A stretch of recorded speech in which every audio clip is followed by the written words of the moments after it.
Okay.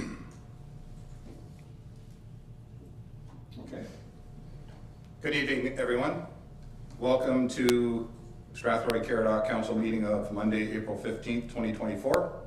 The municipality of Strathroy-Caradoc acknowledges that it is located on Treaty 21 territory. We are thankful to the generations of people who have taken care of this land, including the Chippewa of the Thames First Nation, the Munsee Delaware First Nation, and the Oneida Nation of Thames. Our vision, Strathroy-Caradoc communities will provide economic opportunities, well-being, and places to call home for residents and businesses. Our mission is to serve the communities of Strathroy-Caradoc by delivering modern municipal services, proactively planning for the future, and facilitating partnerships that advance our goals. Roll call. Councillor Hippel is absent with notice.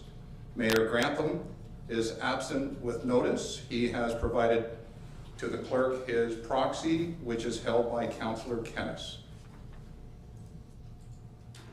Call to order, and I'm looking for a recommendation that the agenda of April 15th, 2024 regular council meeting be approved as circulated. Motion, Councillor Brennan, Councillor Kennis, all in favor? Passed, thank you. Declaration of pecuniary interests. I see none. Tonight we have two presentations. The first from Middlesex County, and it is my pleasure to introduce Warden Ina DeViet of Middlesex County, and with her this evening presenting will be our Chief Administrative Officer, Bill Rayburn, from the county also. So great to see you both this evening. Nice to see you in our council chambers as opposed to me sitting in London at our other councils, so take it away. Thank you, Deputy Barr. It's really nice to have a change of seat. Yes. We appreciate your having us this evening. It's really nice to be out and able to visit in person again. This is our first round since COVID started, so it's been a while. The purpose of these meetings is to give you some insight into what's been happening at the county and to explain some of the initiatives and projects that we're embarking on. The world has been changing, demographics and growth rates and all of those things are moving at a curve that we probably haven't seen for a while. So the presentation will highlight our commitment to serving our communities, enhancing our services, and making sure that we are taking care of sustainable growth. And CEO Bill Rayburn, sitting next to me, is going to do the heavy lifting, so I'm going to turn the mic over to him now. Thank you, Anna. And before we start, Mike, I just want to thank this council for learning so much early on about what the county does and how we do it. We had, I think, the highest participation rate from this council for our local council day. We had the highest participation rate from this council for our orientation videos about all the services that we provide. It's just outstanding the amount of effort that this council's put into learning more about what the county does. And tonight's just a continuation of that, and hopefully we'll move through this and then answer any questions you might have to continue that process. So we had a really great budget year this year. We took some big deep dives in some areas that we haven't done deep dives before. In particular, we did one into our public works, which by percentage of the levy is our largest budget item. Our largest overall size budget is the land ambulance service, of course, but the biggest impact on the levy is certainly transportation. So we did a lot of work this year on looking at that service, really rethinking how that service will look moving forward. So many changes are coming in the transportation area, and we had to really take a deep dive in there. And the end result of our budget process was a tax rate increase of 2.93%. which the budget committee was very happy about. You can see what the impact is there per 100,000, and I think whenever you look at where we are as a result of that budget amount, we're the envy of other counties. We have our tax rate is at an extremely low rate compared to other counties in the region. Our reserves are in great shape. We have virtually no loans. We'll be out of a loan situation here very shortly, and in every category financially we're in great shape. So that's a great way to lead off for the next decade is to make sure that we got everything in line, and financially, certainly council's extremely happy with where we're at. So if we look at what's going on around us and looking ahead, let's talk a little bit about an economic development corporation. Whenever restructuring happened in Middlesex County, we move into that 1998 to 2005 time period, and I just have you think back to how much change happened in that restructuring time period for all the municipalities. One of the things we looked at that time was, what's the role of everybody in economic development? It took a little while to sort of figure it all out. What's the local responsibility? What's the county responsibility? And as we've done that over the years, it's become clear that we need to take a big approach. We need to take a different approach and really throw a lot of weight behind looking at something different. So one of the things that council is committed to doing is looking at an economic development corporation for Middlesex and all the lower tier municipalities. And so that look ahead is moving through to council in the coming weeks. So you're going to start to hear more and more about that. Development charges, I mentioned infrastructure just through transportation. Development charges is something that is really important to look at as well. I had a call from a developer, he's probably watching, and he said to me, hey, I hear there's going to be new development charges. And I said, yeah. And he said, that in other counties there aren't development charges. Well, those charges for growth have to come from somewhere. And so that's why certain tax rates around are a lot higher than ours. But we know that what we have to do is we have to look at growth paying for growth, and that's really important to council, but not to have one of those development charges that's going to encompass a whole pile of things. I think we have in the service areas of around 30 some different service areas. We're really just looking at transportation as the area that we would have a development charge for to make sure that growth is paying for growth. And then finally, if you look at the county loan program, we've done almost too great of a job in supporting residential growth. And when you look at both the development charges and the county loan program changes we're making, it's a real response to what needs to be done to put infrastructure in place for new assessment in industrial assessment and multi-residential assessment. And the county loan program, when it first started, was to replace the lost assessment we had from annexation all those many years ago. And frankly, it did way too great of a job in terms of attracting new residential growth. All to the point now where our our assessment for industrial properties is extremely low compared to other types of categories like residential and multi-res, and we have to fix that because it's not a great mix for Middlesex County going forward, and all three of these items will help with that.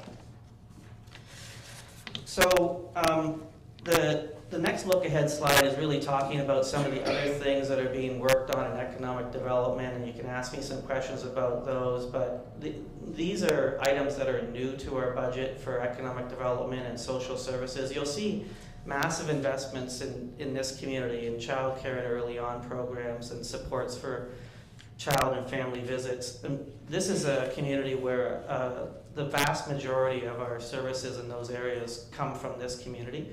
And we've invested heavily in those, including homeless prevention and housing. So social services is a real focus in the Strathroy-Caradoc and the Mount Bridges area. Middlesex County Connects is another big item, and again, talk about supporting industrial and commercial growth. This program is really vital to attract the next generation of commercial and industrial properties to make sure that transit service is available to our residents to move them around. Helping that vulnerable community, everybody from seniors to students to workers that need to get throughout the community, is really important to our tax base and also to providing a high quality of life. So Middlesex County Connect is another program that we're really proud of and would encourage you to learn more about. I talked a little bit about just how fast the county is growing in here. It's growing extremely fast. I guess what I said was, we're growing too fast. And I really believe that's true. It's happening at a rate that is just unprecedented, and it's been hard, frankly, when you look at our services that we deliver. Demographically, we've changed a lot in Middlesex County in my time here. We're at the polar extremes. The more senior part of our demographic is growing really, really fast. And, people that are moving to this area that want to have their trophy house or their big house, they're selling theirs in another community and moving here. We're seeing that demographic really changed. And then also the families with one child demographic we're fast growing there. And traditionally we've been, as a county, in that middle piece. But now these polar extremes on both sides. And if you think about the services we deliver, all of those different services that we deliver, almost all of them cater towards those two polar extremes. So, you know, everything from nursing homes to land ambulance to libraries, those are all things, and social services, frankly, and social housing, and I can keep going down the list. That's the demographic. And so when we've seen major influx of population here in this region, it's really put a new demand on our services that is unprecedented in my 26 years here. And that's really affected the planning department. We've seen some municipalities, Mike, I know you know, when you sit there at county council, you look out there and you go, really? That community is going to double in size? There's that many planning applications that community is going to double in size over the next year? And that's not an isolated incident. We have multiple communities that are looking at doubling in size if the planning applications are put into effect that are already before council. So massive changes coming to this community, and we're trying our best to be not only ready for it, but to react to it, because it's happened very quickly. Some other things there, I'm really proud of the planning group that we have and the work that they've been doing. They've responded very well. The local model, I think, is working extremely well and allowing us to react to these changing times. And we're hiring more and more planners to react to the challenges that we have and making sure we keep pace for that development and growth. MLPS is a focus of mine always. As I mentioned, it's our biggest budget item. So that's paramedic services. I'll tell you that when you look at the demographic changes that we're going through, it's not only that's affecting the service, MLPS service. We see call demand growth continue to spike and continue to grow in sort of a hockey stick style graph. But what's also changing is the complexity of those calls. When you think about what's changing in our community with the complexity around drug calls or mental illness or mental health calls, those calls are very complex and taking longer and longer to do. And when you combine that with offload delays that are happening at the hospital, it's a recipe for disaster. And I started ringing the warning bell about this probably around last October to City Council and County Council, that we need to work together with the hospitals and start recognizing that we need to address these offload delays and all the other challenges that are happening in our community. And everybody's been responding well to that, but the costs for MLPS are going to continue to rise, mostly because of the complexity of those calls and also the increased call demand for that service. But something I'm really excited about, I'm not sure if it's in this part or it's in another part, I should have rehearsed this, I guess, but community paramedicine I'm really excited about. This is something that the province is putting a lot of money behind, and good for them. This is the kind of thing that will be really important to rural and small urban municipalities. It's a preventative type of program to make sure that we keep people from having to go to emergency rooms, having to call ambulances. It's an outstanding program, and every dollar that goes in there is a dollar of not only service, but of prevention. And so any opportunity Ina gets, she brags about the fact that we are one of the early adopters of community paramedicine, but also encourages the province to put more money into that area. Tales and Trails is something that is a really important program to Middlesex County Library and also to this community, so I'll let you read about that. And then finally, we always throw in one little slide about some of the things that are going on in your municipality specifically, and there's a talk there about the official plan update and also about the work that's happening for the Community Volunteer Income Tax Program, which is an extremely popular program this time of year, and there's some notes in there about that and the service that we provide. I think that's just about it, Mike, and we'd be glad, Ina wants to say something? Well, I was going to say thank you very much for that, Bill, and there's time for questions, I hope. We're happy to at least answer them or take them back for further investigations. So, is there any questions from council? Councillor Falkman. Yes, thank you. Thanks for coming tonight. It has been a long time since we've seen you, so it's good to see you back. I have a question about the stoplights at Head Street and Albert. I believe they were approved in last year's budget, but when I was looking at the budget document, it showed a bunch of streetlights that were being installed, and Albert and Head Street wasn't one of them. So I'm just wondering if there's an update on that. I don't know, Mike, I'll get back to you guys. Well, we follow up with all of these things specifically, but I'll be honest with you, I don't know where every headlights, or where every stoplight's going, but we'll find out and follow up with you. I know, well, you probably. So Head Street at Metcalf Street, I believe. I think you said Albert Street, but just for those that are listening, Head and Metcalf Street, I did recently speak to our Director of Engineering, Chris Trainey. Probably within I don't think it was the last meeting, but the meeting prior, so within the last 3 or 4 weeks. That was budgeted for last budget round, didn't get done, just timing didn't allow for it, and that it is a priority to get done this year. I believe the other one that is done for this year, in this year's budget, is the traffic lights at Melbourne Road and Glendon Drive. And then there's a number of other ones in the county, but those would be the ones that our municipality will see specifically. Thank you. Any other questions from council? Councillor Kennis? Thanks, Deputy Mayor. Question, and I may have asked this before. There's certainly a lot of interest in cycling, and I've noticed that in Lambton County they seem to have started to build either bigger shoulders on some of their county roads or separate bike paths, and just wondering, I know there's a lot of interest within our community as well, whether that's something the county's looking at in the future, making, I guess, roads more accessible to cyclists. Now, this one I do know the answer to, but Ina's gonna probably want to comment. You want to comment on it, Ina? Oh, it doesn't matter. It's one I know too, so. All right, that's good. Well, this is one that we took to the budget committee, I don't know, about 3 years ago. The short story is, every time a road is being done in the county, it's cost effective and efficient to do those wide shoulders.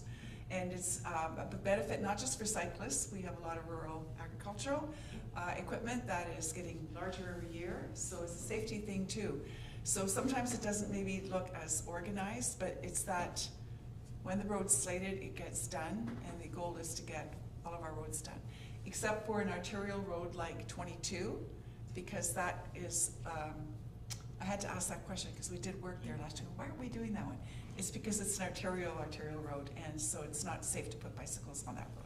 So we'll follow up, Frank, and give you so we budget for so many lane kilometers of this every year, and then we'll show you where that's happening. And then the other big advantage of that is just in terms of maintenance of the road itself and the shoulder. So we debate this every year, and this year was another debate, but ultimately council's committed to making sure that we keep doing it as often as we can. Councillor Wilsey. Just for the Economic Development Corporation, with the 402 being a corridor that's running through, would we expect to hear something coming back from the county on where we might want to look at some economic development here in Strathroy, or whether on each side of it? I know Delaware is getting a new area that's doing the 402, and I'm just wondering what the thought is from the county of that continuing down past Mount Bridges, maybe at that exit, and then down towards Strathroy. So we were tasked by council to look at a few things. One was just where we thought economic development infrastructure should go and what we should look at. So you're going to start seeing that, Greg. You're going to start seeing those reports come out. Because we were really thinking about if there was an economic development zone. You're going to start hearing that term as well, where we would invest in, the county would invest in some specialized infrastructure to create advanced industrial assessment opportunities. Where would that go? There's really only, one area right now, maybe two in the county where that makes a lot of sense just because of servicing and location. And so you're going to start hearing about that, and it's work that is also going to be done in combination with that Economic Development Corporation report. But yeah, we really believe that we need to invest at the county into economic development zones where we're going to see some growth. If we don't do that, and we're not shovel ready for when these opportunities arise, they're gonna go to other communities. And we've already seen that. And we can't afford as a community to have that happen again. So the tender is out now for the report on the Economic Development Corporation. So it's out there.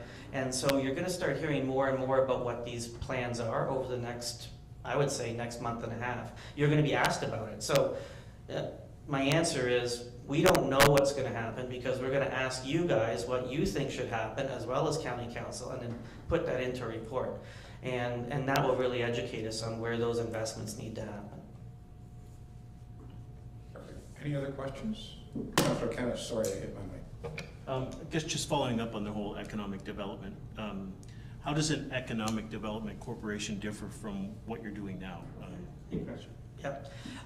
So I kind of look at it like, I was going to use IT as an example. It's not a great example here, Mike, but it's a good example generally because there was a time period where we had generalists in IT at the county. And I looked out across the landscape and said, oh, wow, IT is changing so fast that we need specialists in security, network, down the list, hardware, all the way down the list of different things, or we're not going to be able to keep up. We're not going to be able to keep pace. So what did I do? I went to all our partners at local municipalities and said, do you want to participate in having specialists in all this area instead of generalists? And so at the county right now, I would say we have a very generalist program. That's what we can afford. That's what we're putting together. The idea of bringing an economic development corporation together is bringing all of our economic development resources and putting it into specialists and having one comprehensive plan. And so my hope is that we're going to be able to compete then with there's lots of counties around us that have economic development corporations with specialists in each one of those areas that then can help not only in local economic development but county economic development because it's kind of the same. And instead of having sort of a two-tier system, we hopefully have a one-tier system where we're all working towards the same types of things. And so that might mean that in some municipalities, there's a person working in a local municipal office still doing economic development, depending on what the needs are of that community. But having specialists in each of the different areas of economic development, because just like IT, it's changing so fast. The economic development, if you come sit in my chair, I just got a call today at 3 o'clock that's going to mean that we're going to have another big development come into our community. And it's that every day almost, where we're seeing this kind of demand that's coming to southwestern Ontario, and it's not going to stop. So we need to really up our game. Frankly, right now, like I said, it's a very generalist type program where we focus on tourism, on small business, and we need to really up our game in each one of the major areas of economic development.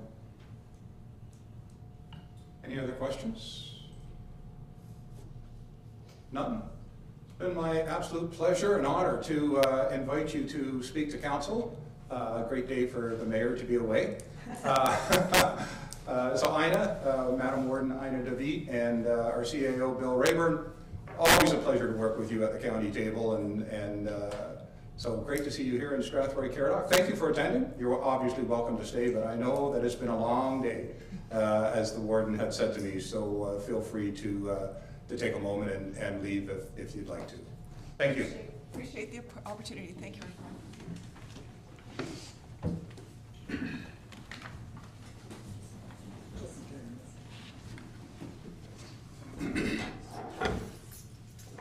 While they're leaving, I'd be looking for a motion to receive their presentation as information. Councillor Wilsey, Councillor Kennis, all in favor?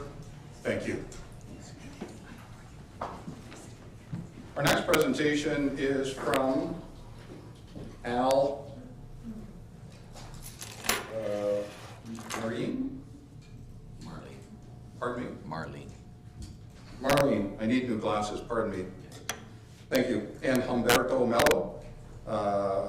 So if you, first of all, can I have a motion to receive their, I guess they sent us a letter, so a motion to receive the letter. Councillor Peltman, Councillor Pammer, all in favor? Thank you. So I can tell you we've received your letter. Everybody has had an opportunity to read it. So is there any other comment that somebody would like to make in regards to your request? Please, if you want to step up to the microphone, just tell us your name, There should be a button there that you can press and turn it on. It'll turn red. Just speak. Just speak. Oh, sorry. Thank you, Director. I've written this out because I do not want to waste anyone's time. Yep. Thank you, Deputy Mayor McGuire, council members for this opportunity. My name is Marlene Mello. This is my husband, Al Mello, and I'm speaking on behalf of my father-in-law, who does not speak English and who owns the property at 22566 Adelaide Road in Mount Bridges. He's elderly and unable to live independently, so he has been living in the granny suite of our home since January of this year. I wish to give you just a brief outline of our request for exemption following the more detailed letter submitted to council already with the attached documents, including the water, the sanitary sewer locates, and a reference plan prepared by AGM surveyors.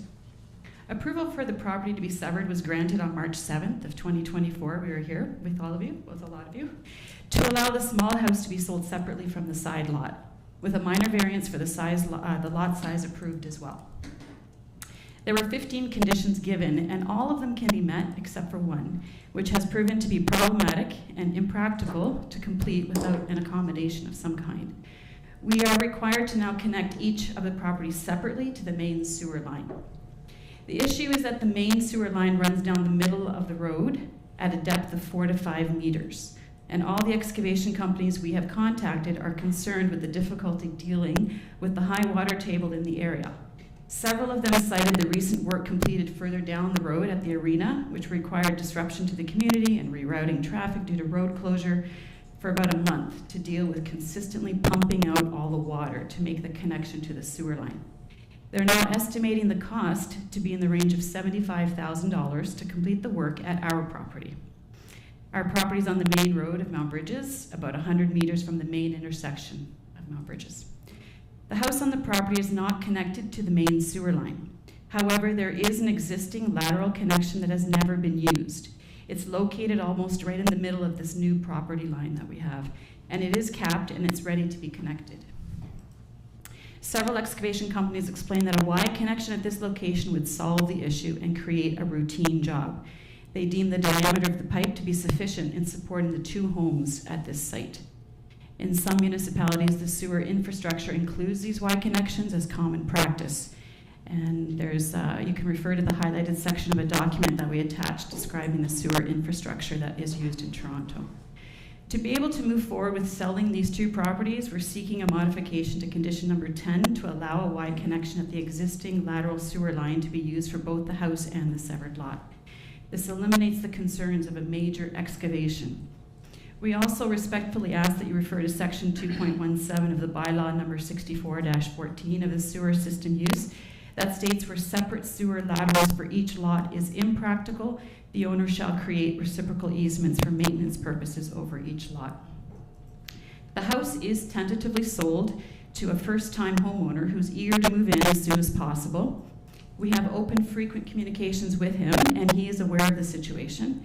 The severed lot is for sale, and not surprisingly has garnered interest for its potential in building an affordable new home.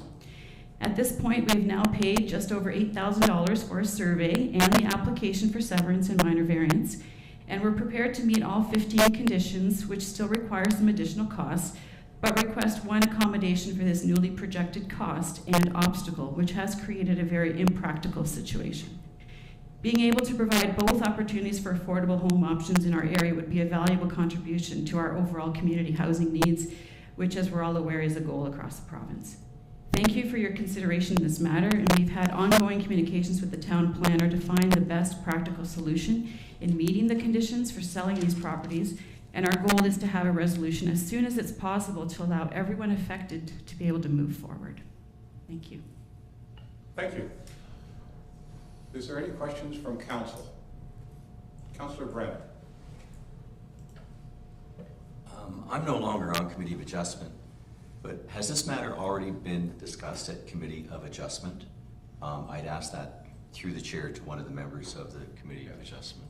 Severance has. So there's 4 members, myself included there, so we have, I think, everybody. So unanimously between the 4 members, yes, it has been discussed by the Committee of Adjustment. I guess my follow-up is, in all my time on council, I've never seen a Committee of Adjustment decision come to council for a reversal. I'm just wondering if this is the correct body to do that.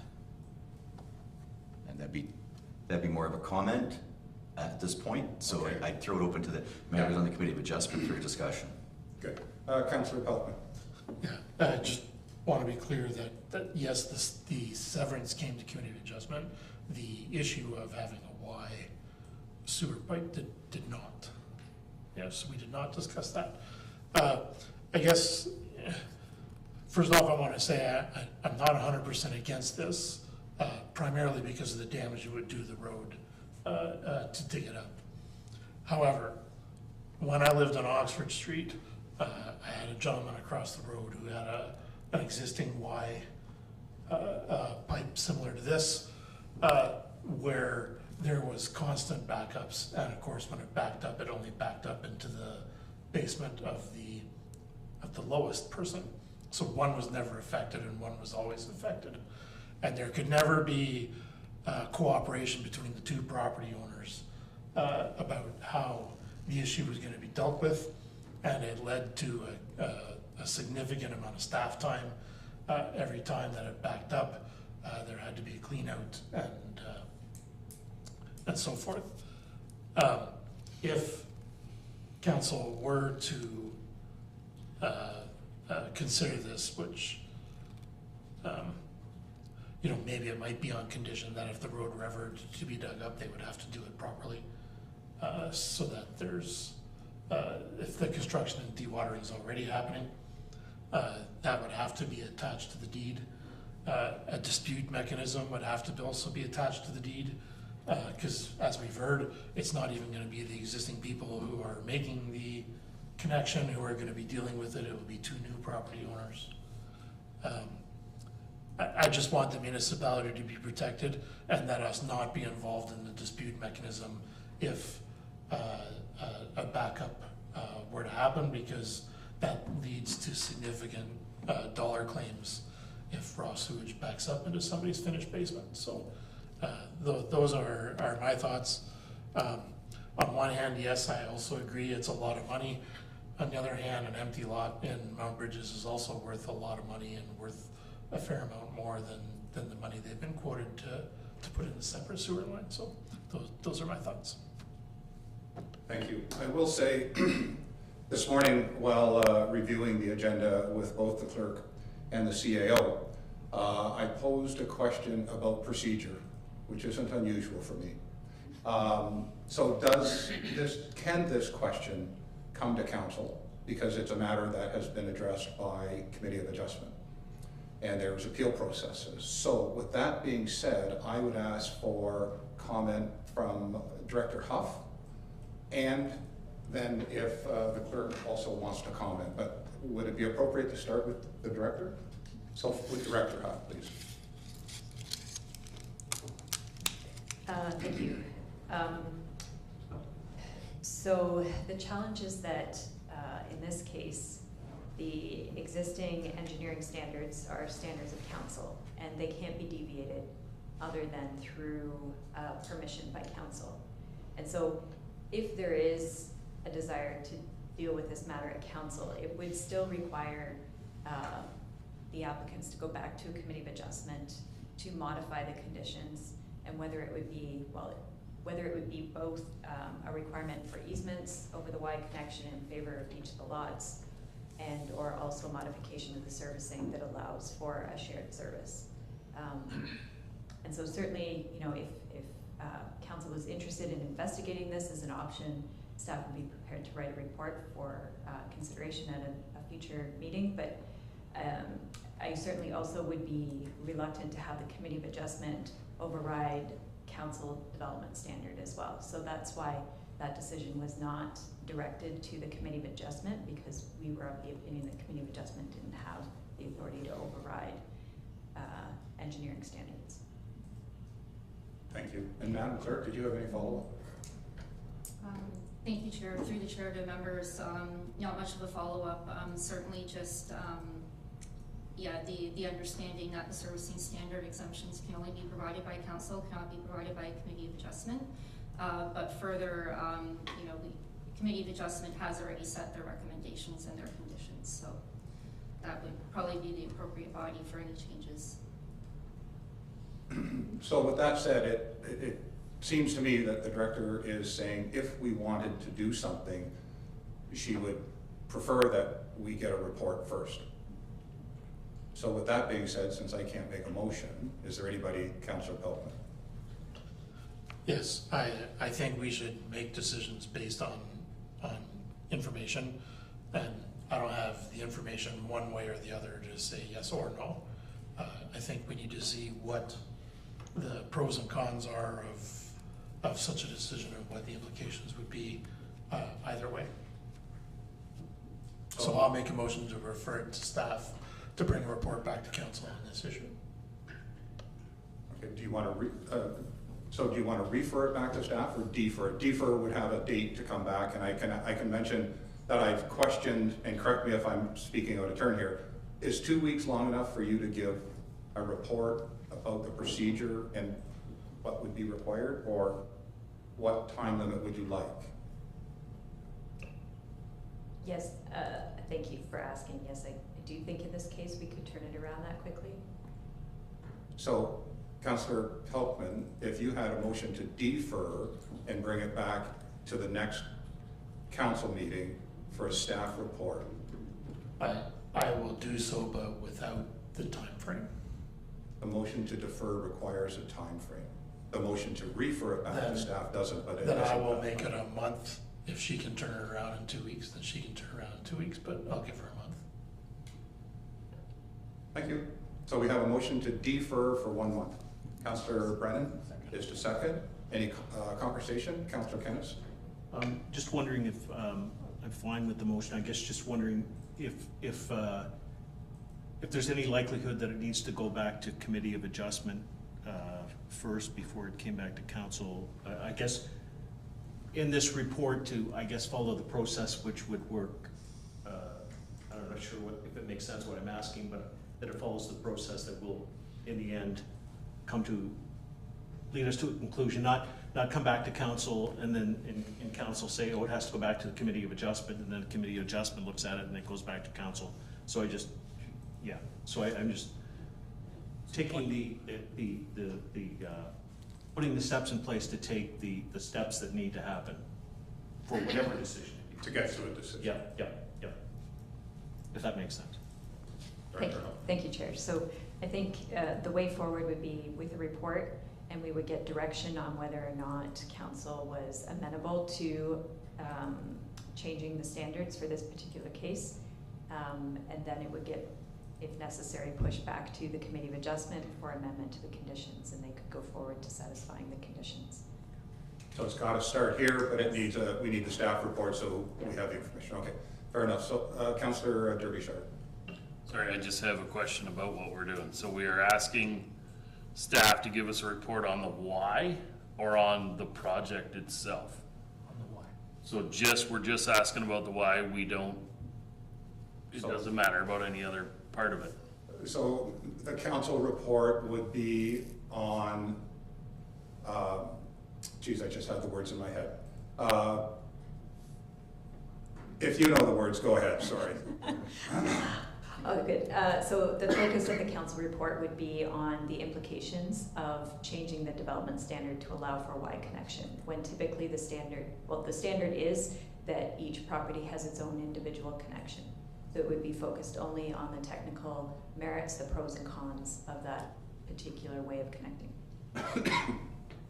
So council would have to approve the change in the standard, and then it would go to the C of A, Committee of Adjustment, to decide whether or not they wanted to amend the condition. I would have to jump 2 hurdles to get a positive outcome.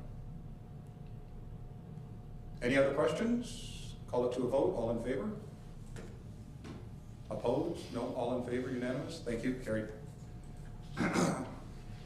Sorry, I should clarify for you. So there's a procedural matter that would have to occur. Essentially, council needs a report from staff as far as what our standard is and whether we want to change that standard. Pardon me. If we want to change the standard at council, then it could go back to the Committee of Adjustment to be reconsidered on, I believe it's paragraph 10. Two things would have to happen.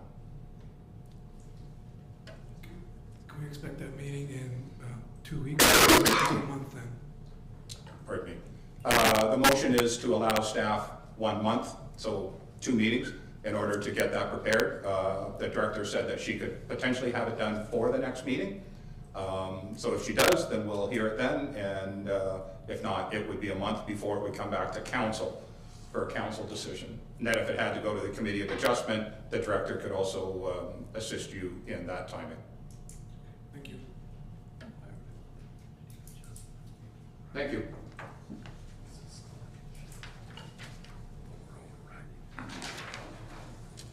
We now have approval of minutes. There are 2 minutes to be considered. The regular council minute meetings of April 2nd, 2024, special council meeting minutes of April 6th, 2024. Do I have a motion to receive both of those minutes? Councillor Brennan, Councillor Kennis, any comment? All in favor? Passes. Thank you. There are 6 communications next. Is there any communication, or sorry, 8 communications. Are there any communications that a member would like to pull out? Councillor Derbyshire. Can I pull out 6.1 and 6.4? Yes, you may. Any other that want to be pulled out? None. I'll look for a motion to receive all 8 except for 6.1 and 6.4. Councillor Wilsey, seconded by Councillor Kennis. All in favor? Thank you. And 6.1, Councillor Derbyshire. 6.1 I was just kind of pulling out so that everyone could kind of just see it and recognize it and know the time and date, and just more or less to bring some visibility to it. Thank you. And 6.4?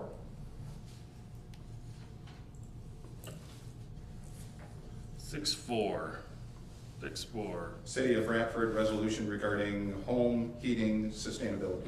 Yes, I just wondered, this was one where I think it might not hurt if we put our backing behind this, being that they are trying to look out for seniors and people on fixed incomes and limited stuff with the carbon tax and stuff. So I just kind of thought, with the way things are moving forward, maybe this is one that we would like to be a part of.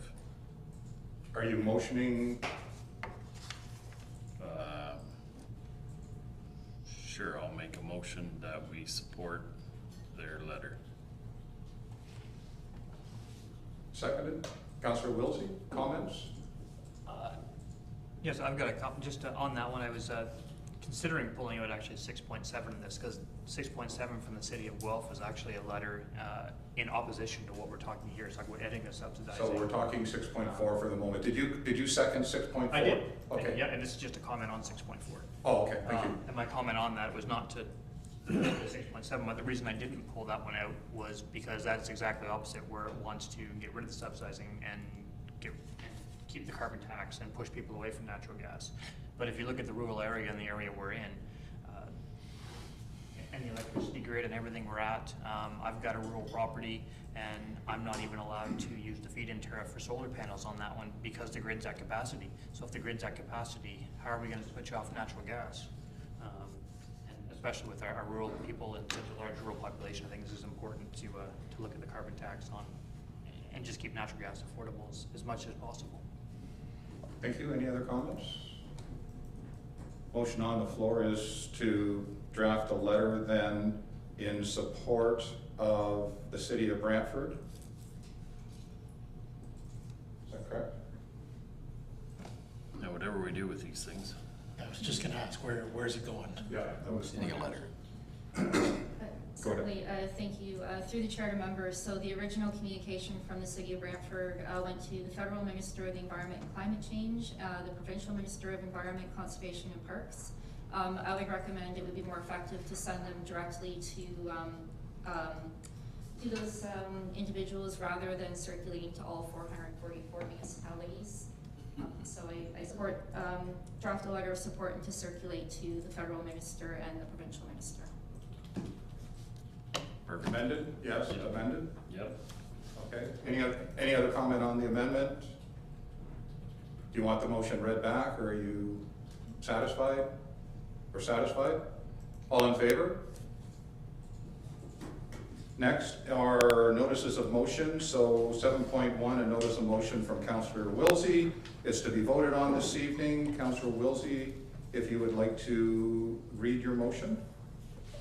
Would you like me to speak to it first or to read the motion? Read it, we'll put it on the floor, I think. One moment, how would you like to do that? Yes, so you can certainly move the motion and then speak to it. Make the motion, second it, and then we'll speak to it.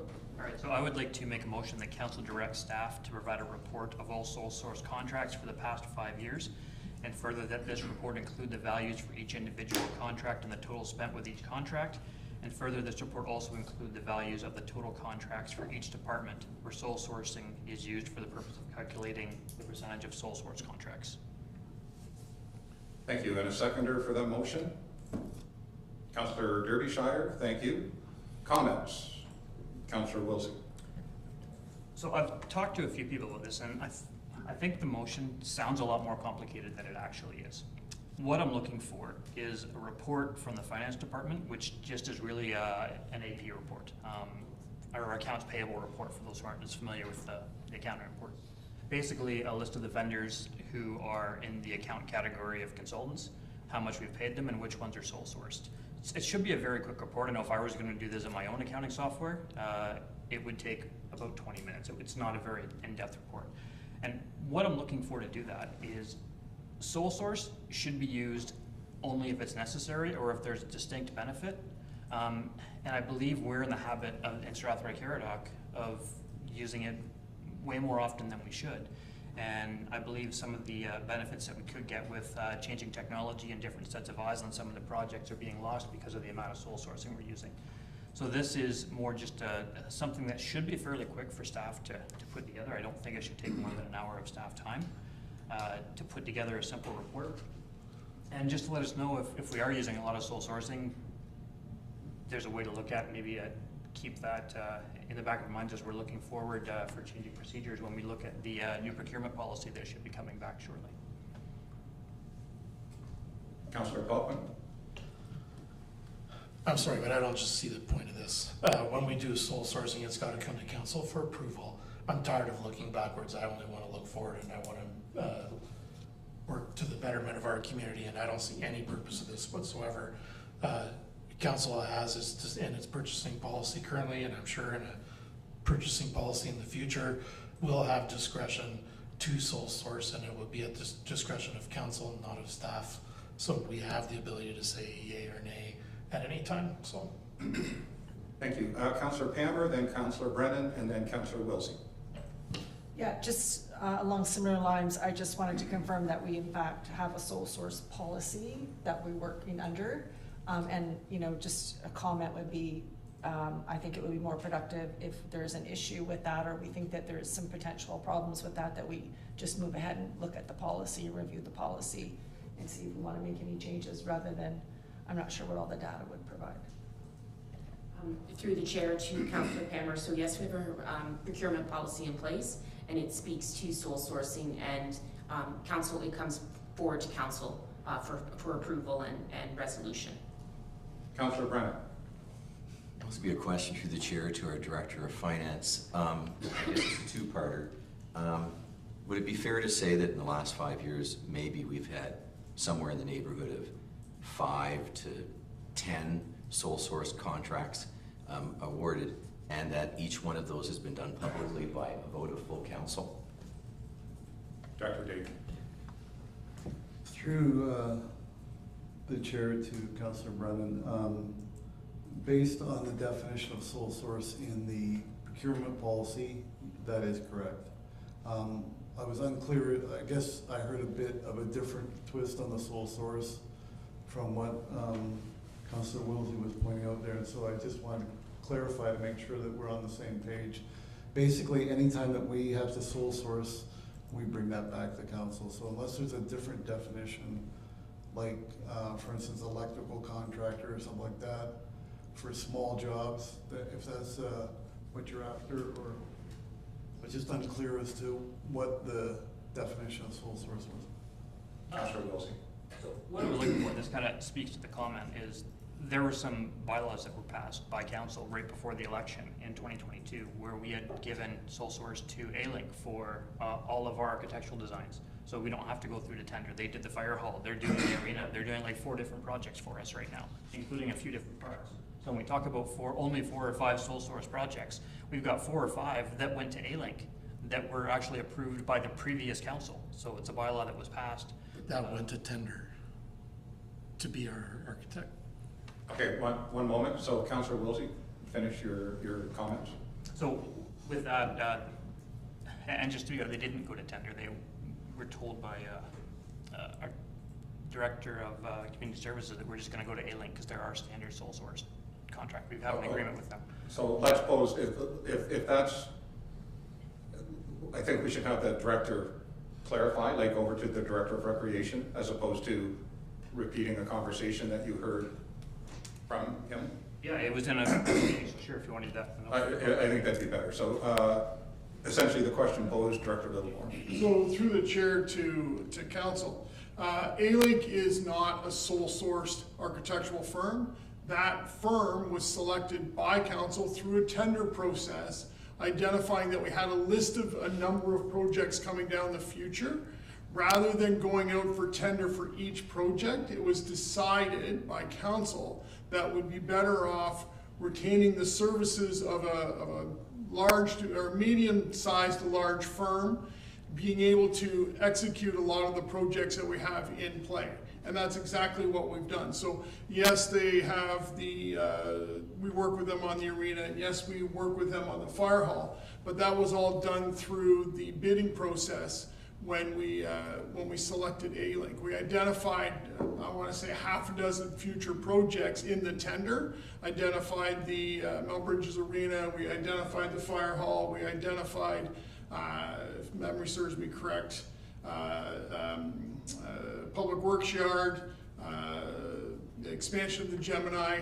I think there might have been a couple others as well, but there were a number of projects identified in that tender. Thank you. Councillor Pammer? Just through you to the director, was there a financial advantage in doing it that way? Through the chair to Councillor Pammer, yes, considering it takes a significant amount of time for us to develop tenders for every new project. We also got, I want to say, best pricing across all of the tenders that came in. A-Link was, between the scoring and the pricing, was the successful bidder. Thank you. Councillor Pelkman, you want to say something and I cut you off. I apologize for that. I was just going to explain what the director just did. I thought it came full circle. Any other comments? Councillor Derbyshire. Okay, so essentially what we're being told here, because I just want to break it down simple. We didn't sole source, we tendered 7 projects. That's essentially what you did, right? You said, here's the 7 we want to do.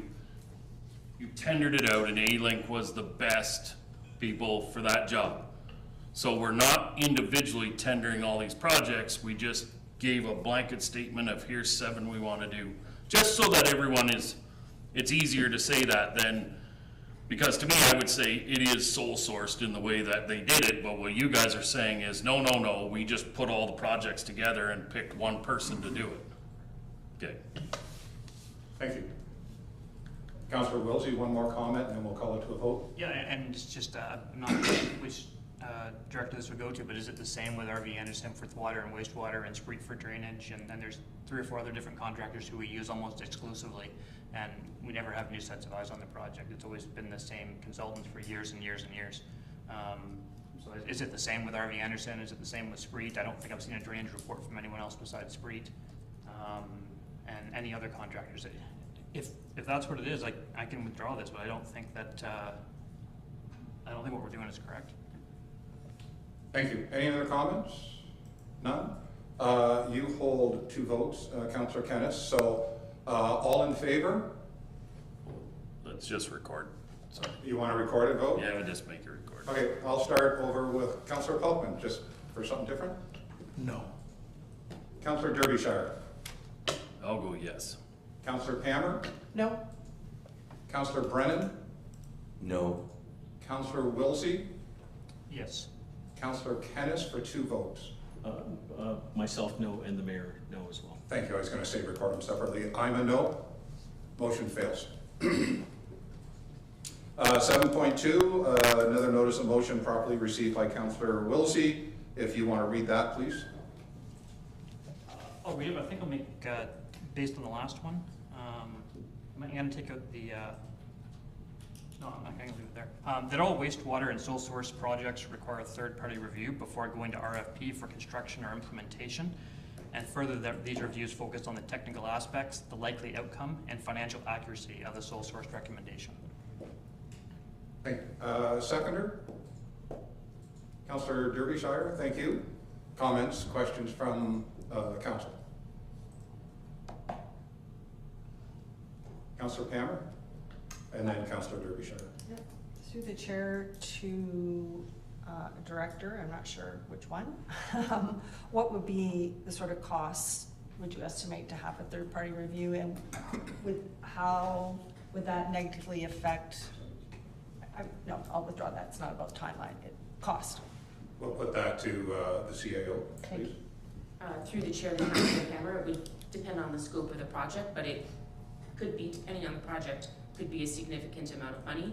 And in regards to timing, it could add several months to a project as well.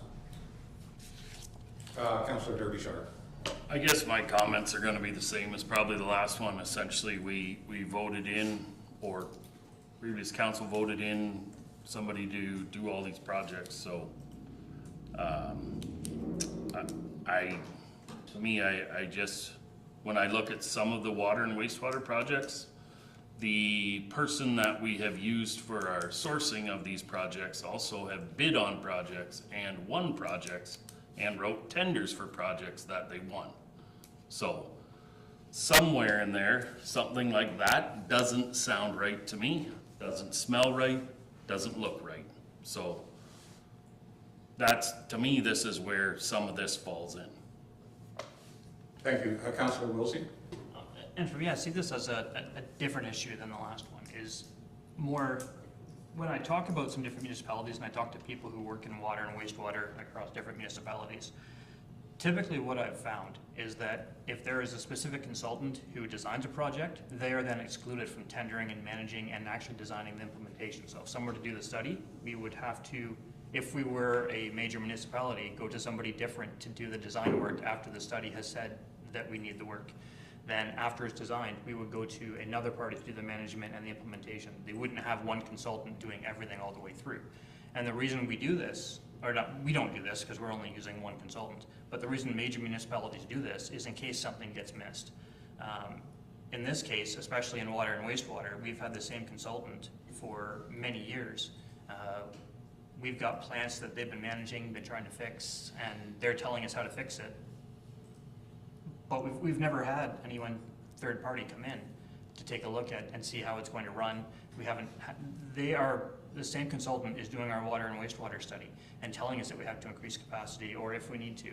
They're looking at our system operation. The same person who's been designing it for 5 years. There's been no new set of eyes on any of our water and wastewater projects because it's all been the same consultant on all of them across the municipality for as long as I've been looking at the reports. So I just, we have to, really what this comes down to is if we're going to be a major municipality and grow into a city and keep growing and be larger, we have to start acting like the larger municipalities. We can't keep acting like the back ones with like 2,000 people who just sole source because that's the only thing they can afford and they're willing to take those risks. I believe we're beyond that. Councillor Brennan. Thank you. Again, I'll ask a question. It'll be through the chair, and I guess it'll be to Mr. Zuberger. I think that's the person. Did I butcher your name? I'm sorry. Manager Zuberbuehler. Manager Zuberberger. Okay.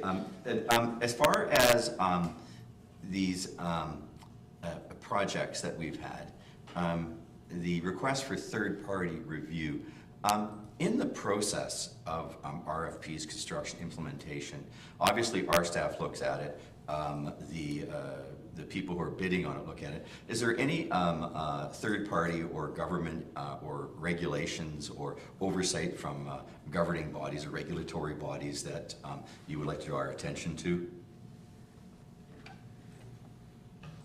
As through the chair to Councillor Brennan, we do applications to the Ministry of MECP for our projects. Thank you. I'm not sure who put their hand up first, so I'll go Councillor Derbyshire, Councillor Polk. I just want to clarify that the ministry does not worry about your engineering of it, right? That is correct. They look at it, they say, okay, we approve this going forward, but they're not critiquing how it's engineered, how it's designed.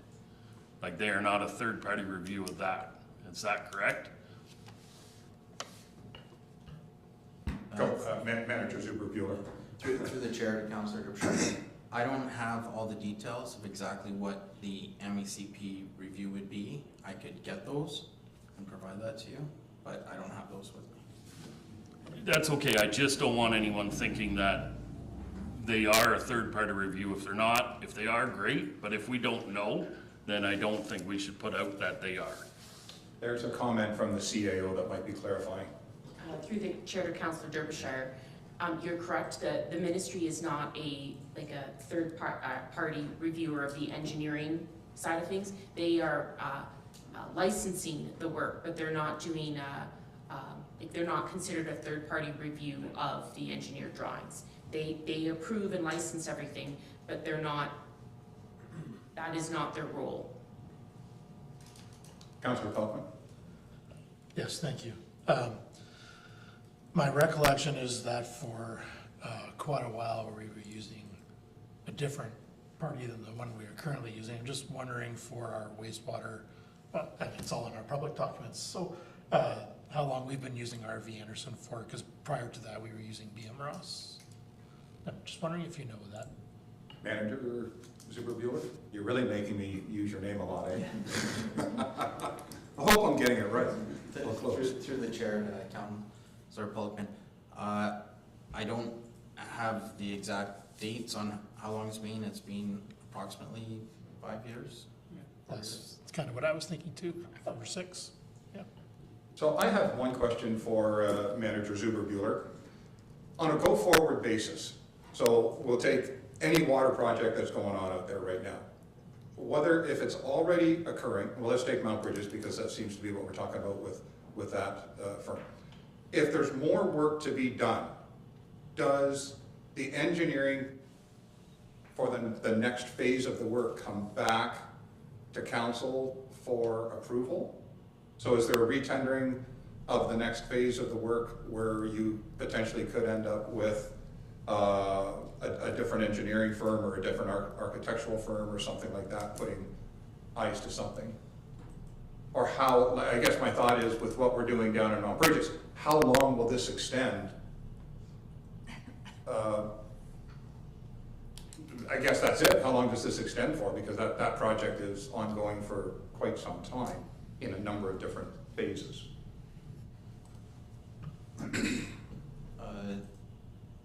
Through to the chair, right now, if we're talking about the Mount Bridges wastewater plant,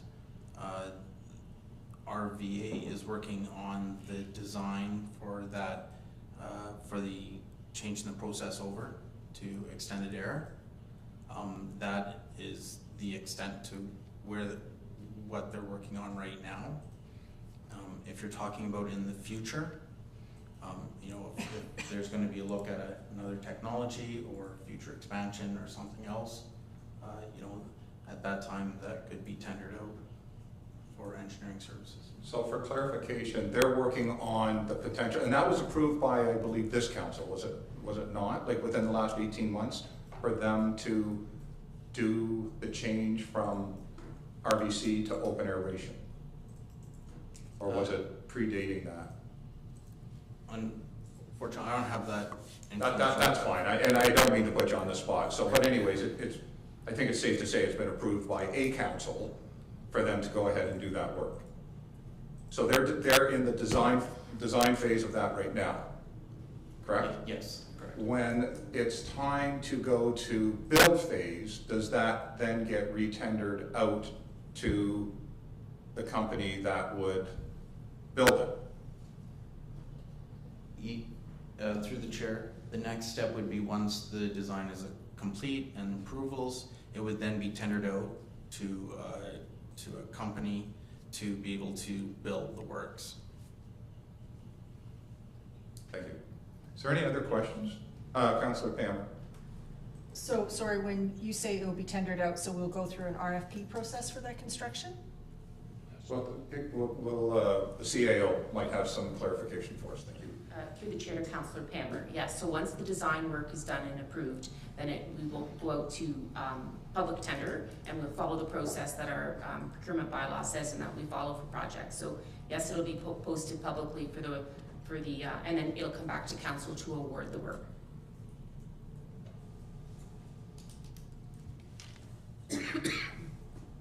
So what sole sourced, and my question now to Councillor Wilson, what sole sourced wastewater sole sourced projects are you referring to, just so I can get my head around the motion? My thought with where we were looking at was actually all the ones that have been done by RV Anderson as they go forward. I'm just looking at the accuracy of the past budgets that have come through, specifically the one that came through, the one that prompted this motion was the huge increase in budget on the one from 3 weeks ago, or 4 weeks ago now. Where initially when we talked to RV Anderson in the spring of last year, they confirmed that the budget of $90,000 was accurate for that project, but when it came back for tender, it was $850,000. And during his presentation to council, he had said that he didn't think it was going to give us the results we were looking for from the temporary solution. So with that, that's where the technical aspects come in, the likely outcome and the financial accuracy. All of those things were questioned in the last project that we did, and it was still approved by this council. So I'm just looking for more information as we go forward, because all of our water and wastewater has been done by the same project, and we haven't had a second set of eyes on any of it. It just seems that we remain in control of that, whether they're sole sourced or not. But Councillor Brennan? I'm just going to jump in for a second. If memory serves, I remember, and I'm just responding to the statement made, that the consultant said it would not address the problems that we were looking to solve in the temporary solution. I remember the mayor asking at one point, will this fix the problems at the wastewater treatment facility? And the consultant said, yes, it will. I don't recall the statement that Councillor Wilsey just referenced. I remember an emphatic statement that it will work from a direct question by the mayor. So I don't have the same recollection as Councillor Wilsey. He made a claim there that I just don't recollect. Thank you. I will say that I actually spoke to the mayor after the meeting about that specific point. And so his question, as I understand it, was, will the interim solution work? And was told yes. And that was the conversation I had with the mayor following. And Councillor Deputy Shire. If we're gonna debate that, what was said was, yes, it'll work when he sat at this podium, and when he stood at that podium, he said, no, we don't know what it will do. That's why we have to proceed forward with switching it over from an RVC to the open aeration. So you do have conflicting things. When he needed us to proceed farther with the project, it wasn't gonna work. Now that we've already approved this money, $900,000, that's a surefire fix, but we're moving forward.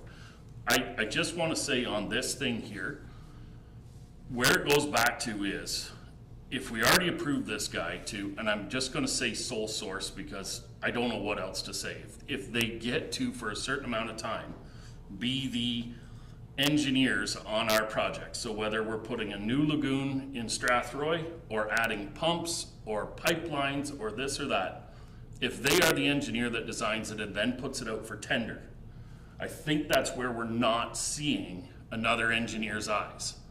Yes, we're getting different builders, for lack of a better way of putting it. We're getting different construction people to build the thing. but we're not getting a different designer to look at what's going on. So whether we voted this in and made this easier, for lack of a better way of putting it, maybe we're not getting, it's easier to do in a time frame ways, but maybe we're not getting the best bang for our buck in the way that we're just moving forward with the same person looking at the same thing. So if there is a problem, you might not get somebody, and I'm not trying to criticize them, I'm just saying, you know, sometimes a different set of eyes looks and goes, whoa, if we make that pipe 6 inches bigger, that cures all the thing. We're losing that by just simply saying, pick this guy, this guy, this guy, and this guy, and we'll move forward with them for 5 years, or however long that term was. I don't even know how long they're voted as our go-to people, for lack of a better term. Councillor Peltman, and then we should wrap this up and bring it to a vote. I'm just trying to think about how I want to put this. So, if I'm listening to Councillor Wilsey's issue, his issue is not really what the motion is. The issue should be, we should get a report from R.V. Anderson to find out why the cost inflated essentially 10 times to what the original estimate was. In this case, and I might be wrong, but I believe the engineering was put for tender as well. In which case, if the engineering was put for tender, then this whole motion doesn't even apply, because then it's not a sole source contract. And if we did, if let's say they were under contract and we got rid of that and we had every job tendered, you're still only getting the engineer's eyes on it that's getting the tender. So again, this motion doesn't make any sense. Councillor Derbyshire?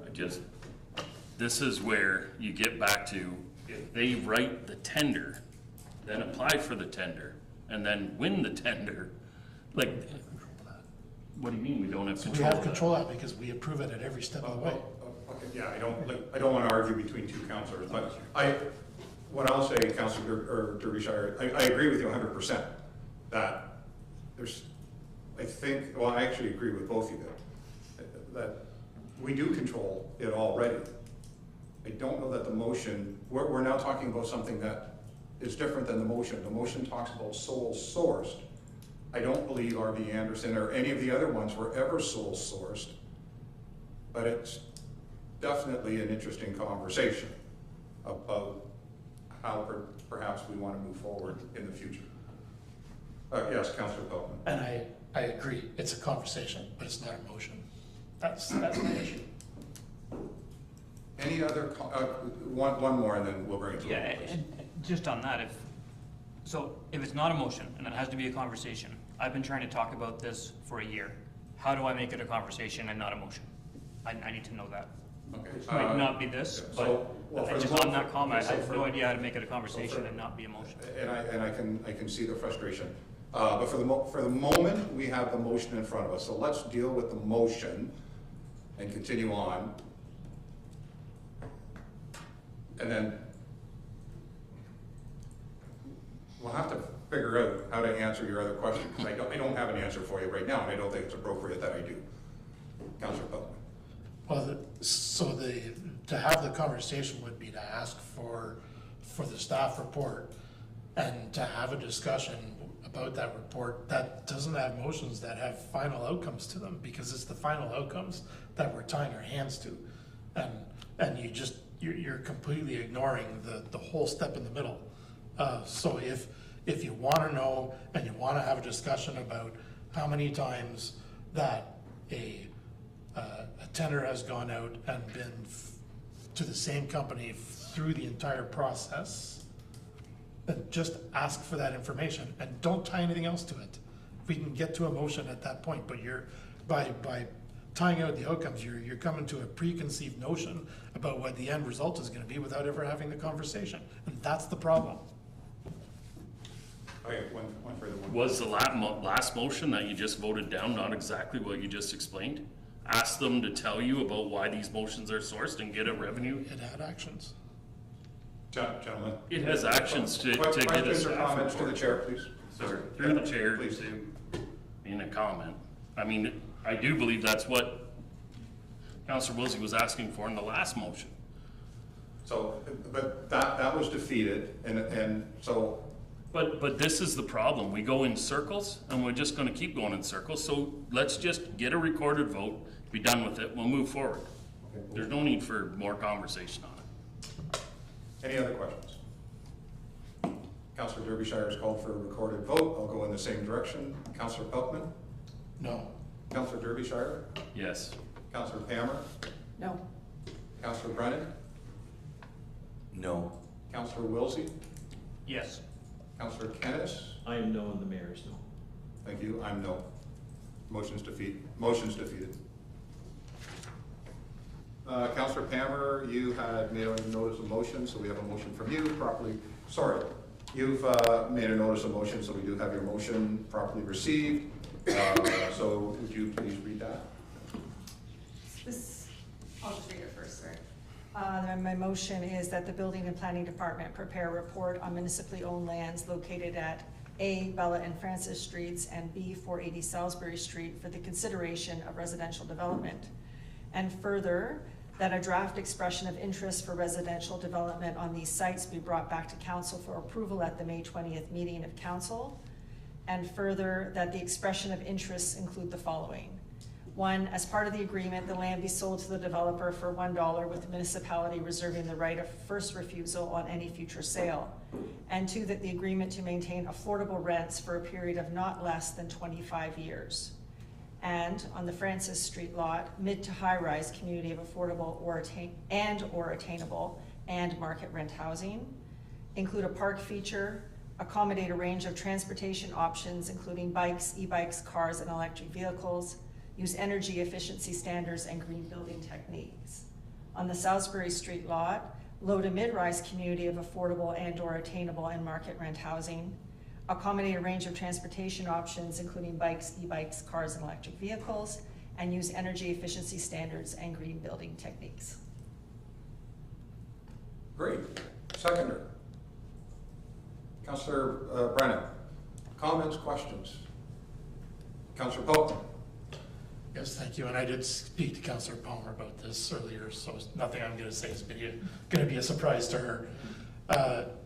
Again, I don't have an issue with what the motion is trying to do. Unfortunately, municipalities are being dragged into the social housing discussion, which has not been our zone of influence in the past. And we do, for sure, I would think on one of these properties, probably have some space that we can make something, or try to make something happen. Where I have an issue with this motion is, again, all the specifics following the first piece, in that in this option, you could be selling a piece of municipal infrastructure for $1 to a private business who's going to turn around and make a profit off of developing something. And maybe council's okay with that, maybe they're not. We haven't heard from any of our own departments on whether or not there were future plans for that discussion. Plus, I don't believe we've made the decision to make any of these properties, in other words, surplus properties. So there's a process involved. And again, we're reaching conclusions before we've done the process and had the discussion. I would be perfectly happy with this motion that if it was the first part, and what instructions would be for following, so that in short term, and I would say before the next budget process, decide about whether or not we want to move forward on making pieces of municipal property available to whether they're not-for-profits or private business for $1 or as partners or whatever, what other options are there. And just the way the motion's worded, there's no other options other than the one that's prescribed in the motion. So Councillor Pamela. Yeah. So the thought, just to explain a little bit on the thought process here, the request back to staff for the report is for them to come back to us with a little bit more detail and give them time to look at anything else that needs to be considered on those lots before we proceed. Those lots, of course, were picked based on the report that we got from Director Huff 2 meetings ago, where there was a list of potential building sites identified. So that's the first part, is yes, to get a report from staff. The reason I was asking for a draft of expression of interest to be done sort of at the same time was, you know, in the interest of moving things forward, you know, at a decent pace. But however, the list of things that I listed were just my ideas and points of discussion, just to get us a place to start.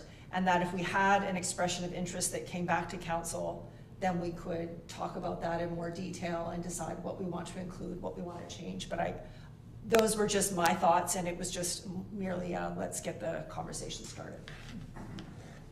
Councillor Brennan. As the seconder, I don't know if I can suggest an amendment, but when it says the expression of interest include the following, how about the expression of interest consider the following? That might get us out of the concerns that were expressed. I would be agreeable to that. So we have the wording change from include to consider. I'll just say that I appreciate what has been said. I think I see this motion as just the first step that's going to lead to probably everything that you just raised, Councillor Peltman. Or you could always start from your point of view that could run to the motion. So I see it as the chicken and egg. Where do you want to start the conversation? But this is as good as anywhere to start the conversation. Councillor Peltman. Yes, so I am happy with that word change because it's not definitive, right? It leaves it up for question, and that's primarily my point, is that these motions coming out are so definitive that it doesn't leave us any wiggle room to change, because we make that decision, that's the rule, right? The other point that I wanted to make is that 480 Salisbury Street is a park. And similar to how we got into the mess at Mount Bridges, you know, people don't necessarily realize where the property lines are, but right now there's a soccer field on that. And a pathway, I believe, from the street and behind and into the park. So I'm not so sold on that property as I am the Francis Street one. I think is very workable. But the park, I think, should remain a park. Councillor Derbyshire. Through you, and I'm just going to make a comment. It's not that I'm opposed to housing. I like the deal we did with the Hospital Association, where we got ourselves some pretty good value and credit for housing projects that they did. I do believe that when we put land out and as land that we're looking to get rid of or disperse of, I do believe we need to sell at market rate or get credit through the hospital, being that we have got to somehow generate more income to go and purchase larger swaths of land like we're looking at for our industrial area. So it's not, I'm not against housing. Like, I think the deal we did with the hospital was a wonderful way that we got some really good credit. The hospital got a good thing, some people got some houses, you know, but I don't know if we want to give all our land away for $1. Councillor Taylor? Correct me if I'm wrong, but the hospital development is not affordable housing or even attainable. It'll be market rent, I believe, right? Or market for sale. Yes, it's a Yeah. duplex. So this is just a little bit different because, and Councillor Peltman is right, this is an area that municipalities haven't really had to wade into in the past. But now, if we want to incentivize building of affordable housing below market rate, then we have to, as many municipalities are doing, step up with something. And maybe, you know, this isn't written in stone. Like, again, I just wanted to start the discussion. Maybe selling it to the developer for the $1 isn't it. Maybe there are some other things we could pull out of our back pocket to encourage developers and have an agreement whereby we're going to get some affordable housing. When I sit here and I look at all the stuff that we have coming online, all the housing, there's nothing affordable. It's all at market rent, which a huge portion of our population can't afford. And those are all also the people who you're going to need to be employed on your industrial lands. They need housing, and they need affordable and attainable housing, and that's not what we have coming online here right now. So this is looking at something different than what we've been doing. Thank you. I will say, if I may, and anybody can correct me if I'm reading this wrong, but I think the first part just says, give us a report on 2 pieces of property. And the second one says, prepare a draft expression of interest, and so that we have something to talk about, and that it could include the following points. That's all we're getting. We're not saying we're doing anything with it. We're just, so that's going to generate the report. Number 1's going to generate the report on 2 pieces of property. We may or may not, we may take that and look at other properties. And the second one says, well, let's put an expression of interest in, because that's talking about the idea that what's it look like if we sell it wholesale value and with conditions on, which is kind of what the federal and provincial governments have done in the past. Councillor Pelton, thank you. For this thought, it doesn't need to change the motion as it's written, but if you look at the affordable housing that we have in our municipality, a lot of it is connected to a service group like the Knights of Columbus have the apartment complex on Oak Street. I think they were involved in the one across from the Kenwick 2 at years ago, or the Food Basics, not the Kenwick anymore. Shops on Sydenham. Sorry, Limits.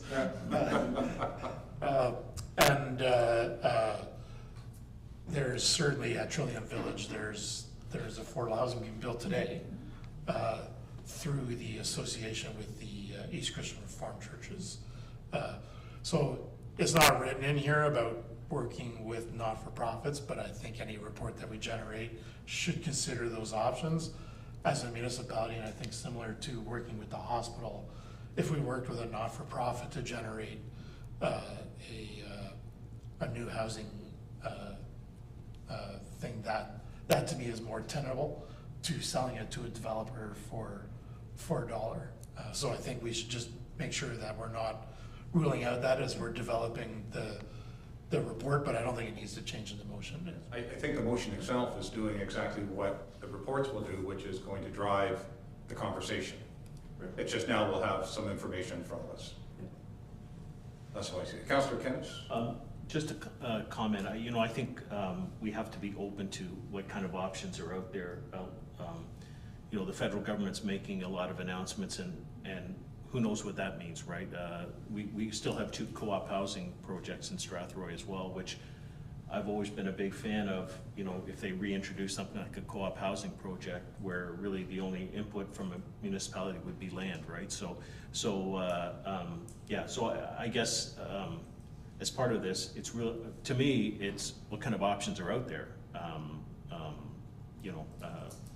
And affordability certainly is an issue. There's no doubt about that. But yeah, what's the best way of us being able to participate in achieving something like that in the community? So. Thank you. One final comment, Councillor. And I think these are all great ideas, and my hope was if with an expression of interest, leaving it vague enough that a service group might come forward and express the interest, or a cooperative. I mean, we're not tied to just a developer. That it is brought in. A lot will depend on what's available from other levels of government, as then you'll see who will step up to the plate, like who it makes sense for. But I think those are all great ideas. Thank you. Thank you. Can we call it to a vote? All in favor? It did include the change of wording. The one wording change from include to consider. All in favor? That passes. So now we're over to item 8, reports from departments, 8.1.1, and I think Mr. Williams is joining us. There he is. Great to see you this evening.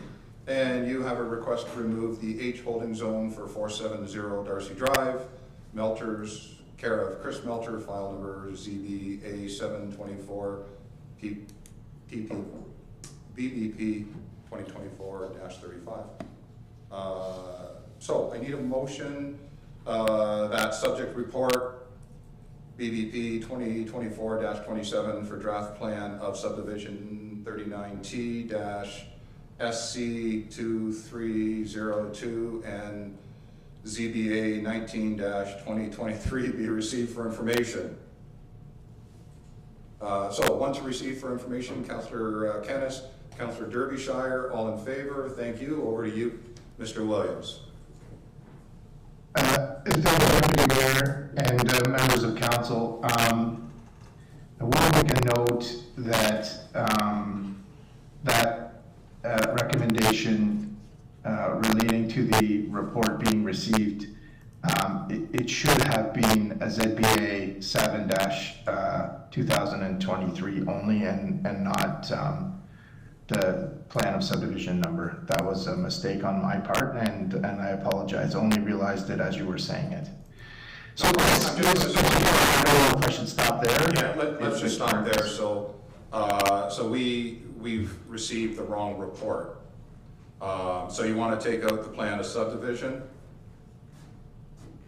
I'm just saying that recommendation note is incorrect. Yeah, so we've received the wrong report. So let's make sure we amend that properly. Is that correct, Yes. Madam Clerk? If I may, to Manager Williams, so to confirm, we are removing the reference to the draft plan of subdivision, so to receive the Correct. report for information would only be referring to ZBA 19-2023?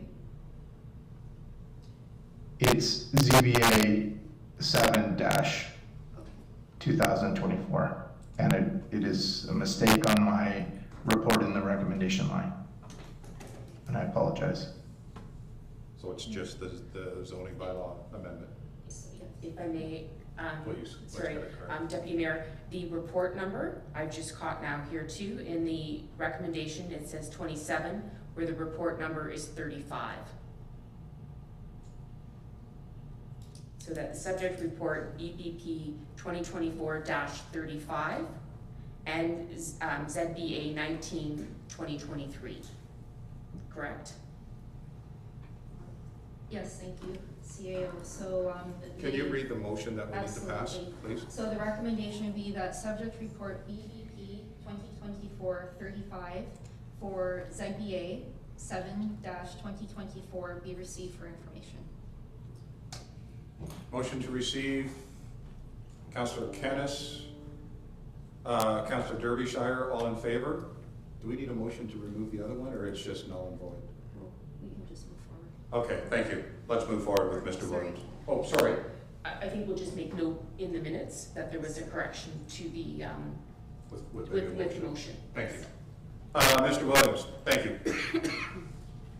Thank you very much. And again, apologies. I try not to do that, make those mistakes in the reports, and I will make note of it for future. This is a property that received a rezoning in 2022, and subsequent to that, a site plan application was finalized, an agreement was signed by the owner. The ownership changed to the current owner, which is Melchers, as you mentioned. They are now in a position to start construction. If you're out to the site, you will see that the site, the servicing has begun, which is all normal process. They are in the process now of looking at getting a building permit, so they have requested this hold be removed, which is again as part of the regular process. So I can confirm to you, the details are all in the report, but I can confirm to you that the site plan agreement has been signed, it's in place. Now the hold can be removed, so we're bringing that forward to council. That request was made in less than the last month, and we're bringing forward the report to you tonight. I'm available for comments. I will note that the zoning bylaw is on the agenda as well. Thank you. Thank you, Tim. Questions, comments? Councillor Pelton? Just very happy to see this project move forward, as this is a missing housing piece in the community. Exactly. With that, would you be willing to make the motion that the application to remove, with that, would you be willing to make the motion that the application for the removal of the holding zones be approved? Yes, I would. Thank you. May I have a seconder for that? Councillor Wilsey, thank you. All in favor? That passes. Planning fees, so 8.1.2, planning fees and refund policy, and that would be Director Huff. Thank you, Chair. This report was created after a discussion in May of last year with Council relating to whether or not to proceed with a planning fee refund policy. Council at the time did direct staff to do so, so I'm just now getting an opportunity to bring it forward. This is a refund policy that's very similar to the one that's already in effect and with the Committee of Adjustment. Essentially, it outlines the conditions and the percentage of fees that are returned at various stages of an application process. But I would also say that the council remains the ultimate decision body if someone doesn't agree with this policy or wishes to have fees waived or otherwise requests a hearing in front of council. As well, it also obliges staff to come forward to council on an annual basis to summarize how many fees have been waived. It doesn't happen very often, but it is nice to have an administrative process available to staff to provide clarity to applicants immediately when they ask questions about it. So happy to answer any questions about this one. Thank you. Thank you. I know we have almost the identical thing with the Committee of Adjustment. Works very well for us. Saves some administrative problems or time, I guess, not really problems. Any comments, questions from council? Councillor Kennis? Just to the director, I assume this is similar to what other municipalities would be charging. Through the chair to council, yes, like many other things that we do here, we do canvass what other municipalities do and try to bring it somewhat aligned to others. Thank you. Any other questions or comments? I'm looking for a motion. We'll do it all at the same time, if that's okay with council. Receive the report, so recommendation report BBP 3624 be received for information. Further, that council approve the planning fee refund policy, and further, that the bylaw enacting the planning fee refund policy be referred to a future council meeting. Councillor Brennan? Yep. Thank you. Councillor Derbyshire, thank you. All in favor? Thank you, that passes. 8.2, Engineering and Public Works, water billing at 101 Deborah Drive. That would be Manager Zuberbuehler again. And you can present any comments there, and then we'll receive your report and move it ahead. Thank you. Through the chair. In February, staff spoke to the property owners mentioned in this report regarding their higher than normal water usage. Review of the records did show a couple of days of increased usage. This corresponded with the timing that the owner had issues with their sump pump. Once the issues in the house were fixed, it was noticed that the water usage would return to normal. It appears that the water meter was working correctly and continues to do so. Thank you, Manager. Questions, comments from council? None? We're looking for, first of all, let's receive the report. Need a motion. Council receive for information report EPW 2024-31 water billing 101 Deborah Drive. Receive. Councillor Wilsey, Councillor Kennis, all in favor? Thank you. Now, what would council like to do with the request from the property owner? Anybody? Councillor Pelkman. I feel like something's missing here. Like there's a piece of information. So was something malfunctioning on the property that was not the fault of the municipality, I guess is the question.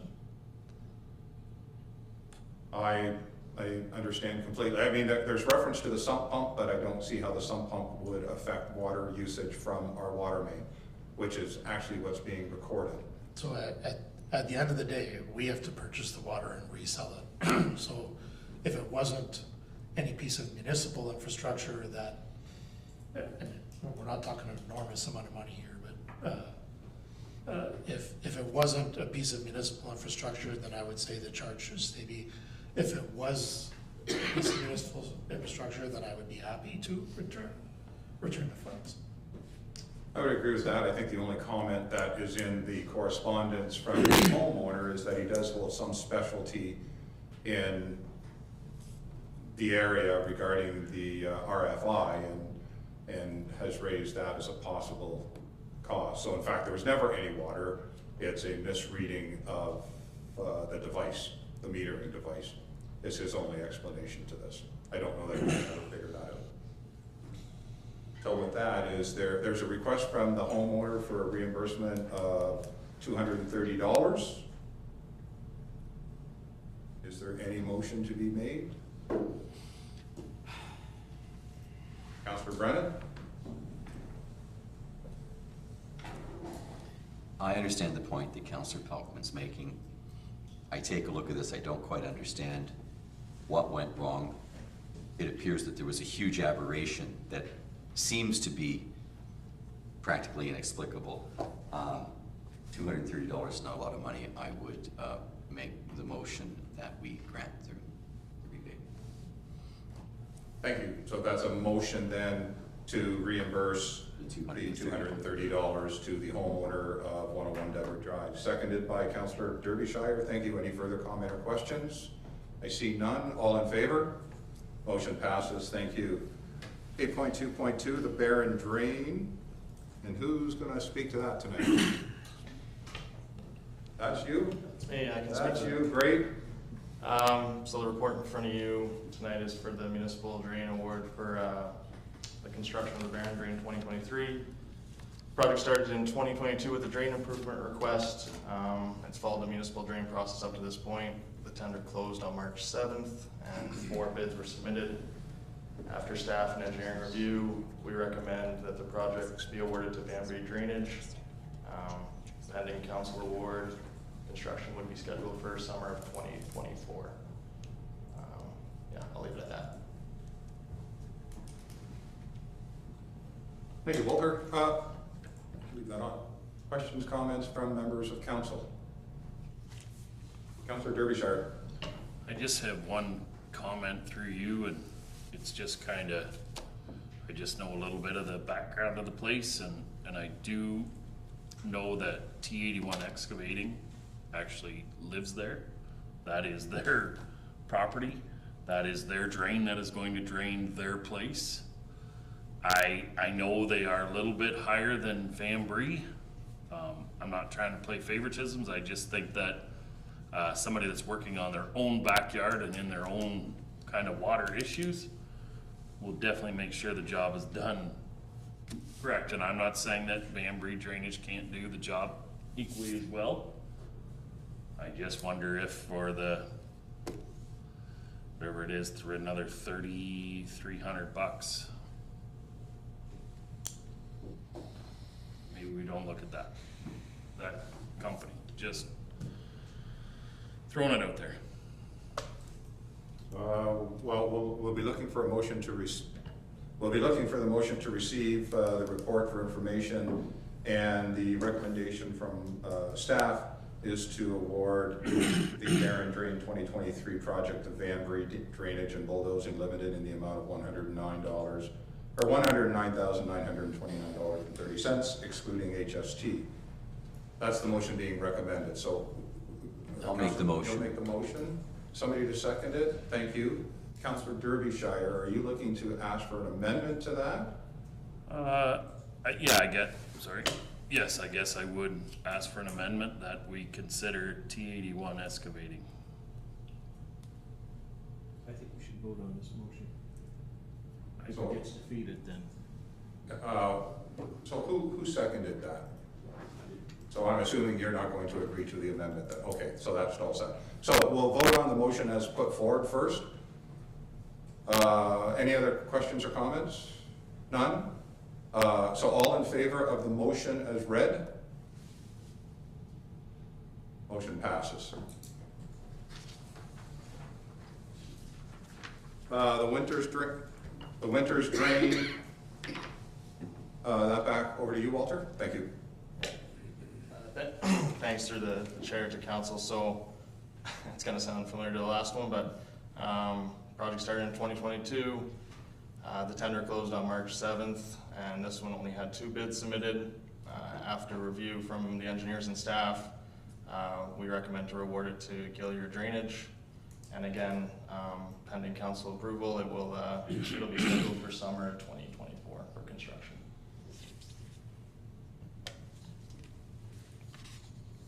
So let's have a motion to receive the report on the winter's drain 2023, DPW 2024-33. So motion to receive the report first, Councillor Brennan, Councillor Peltman, all in favor?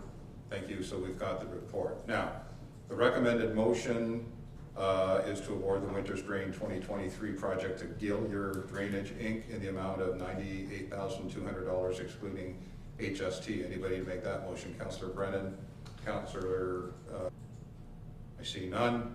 Call the motion. All in favor? Motion passes. Thank you. And a report 8.3.1 hiring report from our Chief Administrative Officer.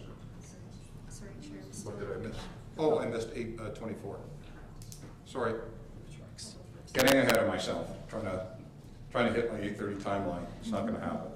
Public Works Tandem Truck Award. Is that you again, Walter? You would be really mad if I missed you getting a couple of trucks, eh? This is a good one. So thanks through the chair to council. The report here is for the award of 2 tandem trucks. They'll replace the 2012 and the 2014. We typically replace tandem trucks every 10 years. Unfortunately, during COVID, we fell behind on purchasing one per year.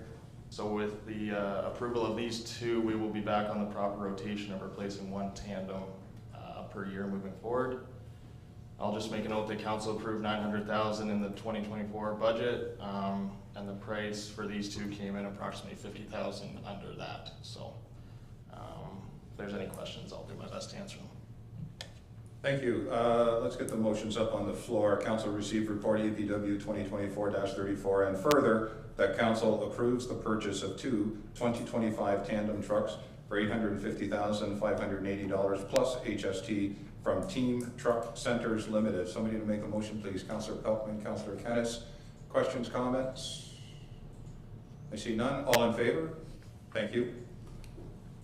Now I'll move to 8.3, the hiring report, and I believe our Director Payne is going to speak to this. Yes, thank you, Chair. Good evening, Council. Brief report for you, hiring report for Fire Prevention Officer. A little bit of background on that one. December of 2023, we began recruiting for that position. That was to fill the vacant position from earlier in the year of 2023. So happy to say we posted, went through several interviews, and I'd like to announce that we made an offer to Mr. Jason Chabot. Mr. Chabot should be familiar, the name should be familiar. He was our bylaw officer on a temporary contract. A little bit of background about Mr. Chabot. Over 20 years in municipal environments, law and security, and bylaw. And recently he's with our Strathroy-Caradoc Fire Service as a volunteer firefighter. And he's gone back and got a certification in the NFPA courses for fire prevention and education. We met the requirements of the posting, so happy to announce that. And Mr. Chabot started on April 1st of this year. Happy to answer any questions. Thank you. Can we have a motion to receive report HR 2024-07 hiring report, Fire Prevention Officer, that it be received for information? Make a motion. Councillor Kennis, Councillor Peltman. Any comments, questions? Councillor Derbyshire.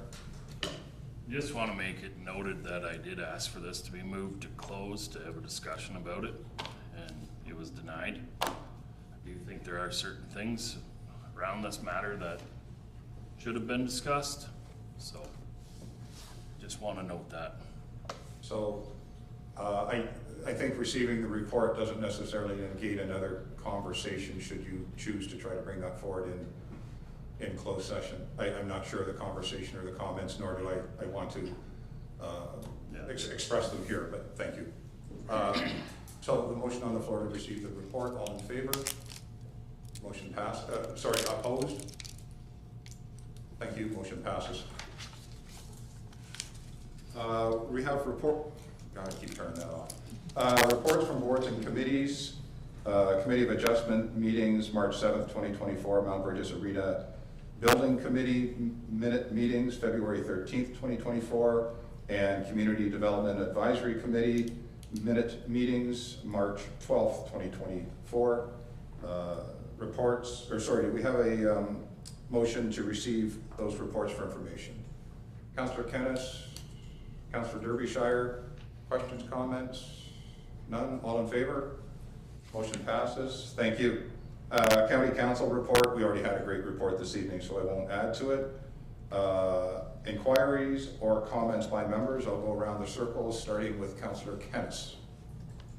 Just briefly, the BIA met last week and more of a social gathering, but just wanted to make everyone aware that they've done some work around changing their branding, so you'll see newer signs in the municipality with a new freshed up look for the BIA,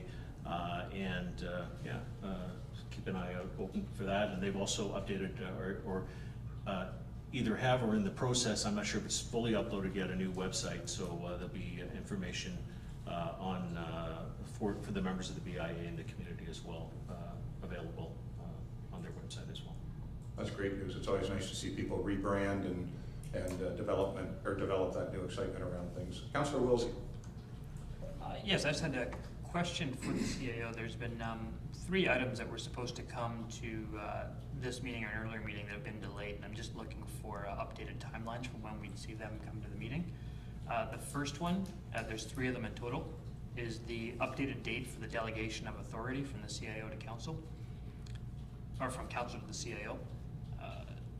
The updated date for the revised version of the hiring process for directors. We had asked back in March that we review that to see if council can have input on the hiring of new directors.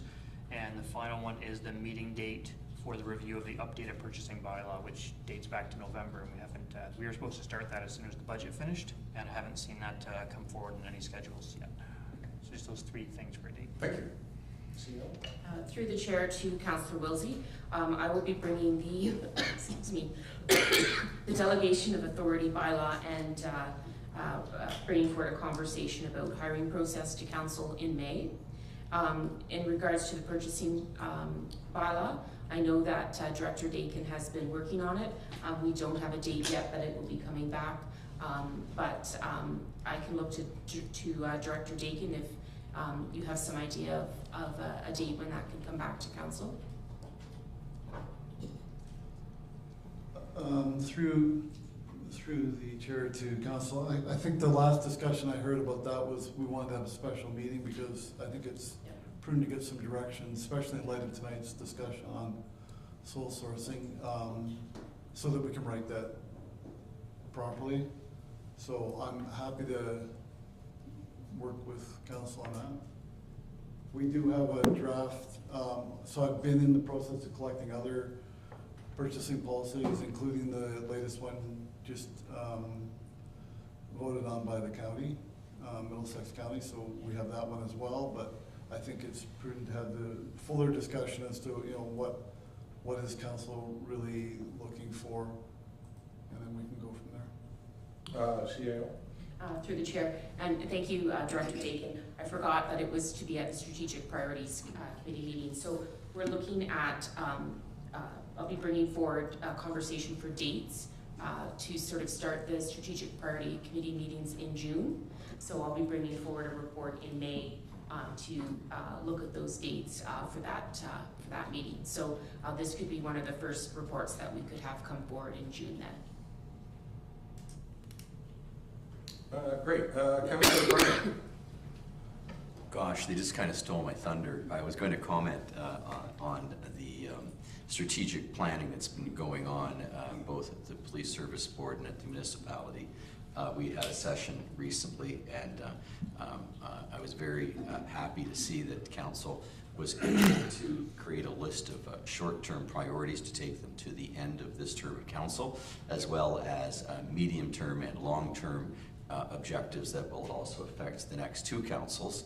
I'm excited to see this final report and to hear the public's feedback on it, and also to engage in, of course, the discussion of the prioritization of those short-term goals in terms of the capacity of our municipality, our staff, to actually get those things done before the next election.